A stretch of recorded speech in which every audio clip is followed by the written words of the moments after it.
بسم اللہ الرحمن الرحیم۔ اللہ کے نام سے شروع جو نہایت مہربان اور رحم فرمانے والا ہے۔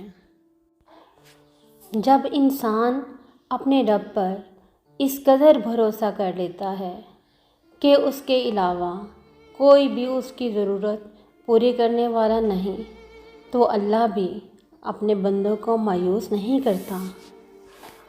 رکاوٹوں اور مشکلات کے لیے پریشان مت ہوا کریں، ان کے پیچھے بہت حکمتیں ہیں۔ یہ آپ کا راستہ نہیں روکتی بلکہ بہترین راستے پر لے جانے کے لیے آتی ہیں۔ بیٹے بیاہ تک اور بیٹیاں آخری آہ تک ماں باپ کا ساتھ نبھاتی ہیں۔ اپنے رب سے دوستی کر لو، یہی وہ ذات ہے جو کبھی آپ کو تنہا نہیں چھوڑتی۔ جہاں انسان کے صبر کی آخری حد ختم ہونے لگتی ہے، پھر وہیں رب فرماتا ہے کن، ہر ناممکن پھر ممکن ہو جاتی ہے۔ بات نیت کی ہوتی ہے صاحب، کوئی کعبہ سے بھی خالی ہاتھ لوٹتا ہے اور کوئی گھر بیٹھے رب کو پا لیتا ہے۔ دنیا بڑی عجیب جگہ ہے، جب تک چلنا نہیں سیکھا ہوتا کوئی گرنے نہیں دیتا، اور جب چلنا سیکھ لیا جائے تو قدم قدم پر لوگ گرانا چاہتے ہیں۔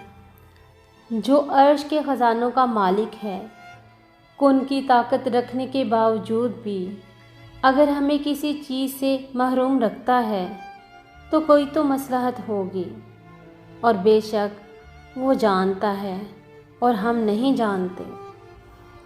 بہت سی غلطیاں ہوئی ہیں زندگی میں، لیکن جو غلطیاں لوگوں کو پہچاننے میں ہوئیں ان کا خمیازہ سب سے زیادہ بھگتا۔ غم کو بھی اسی طرح قبول کرو جس طرح خوشی کو کرتے ہو، دونوں ایک ہی مصنف کی لکھی ہوئی ہیں۔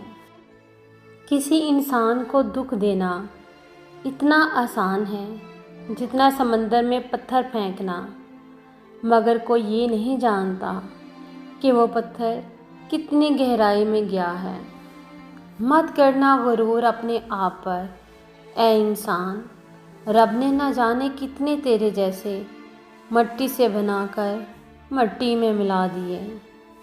لوگوں سے یاد کرنے کا شکوہ مت کرو، کیونکہ جو انسان اپنے رب کو بھول سکتا ہے وہ سب کو بھول سکتا ہے۔ کسی سے اتنی نفرت نہ کرو کہ ملنا پڑے تو مل نہ سکو، اور کسی سے اتنی محبت نہ کرو کہ کبھی تنہا جینا پڑے تو جی نہ سکو۔ کسی کا بھی دل مت دکھاؤ، اس کے آنسو آپ کے لیے سزا بن سکتے ہیں۔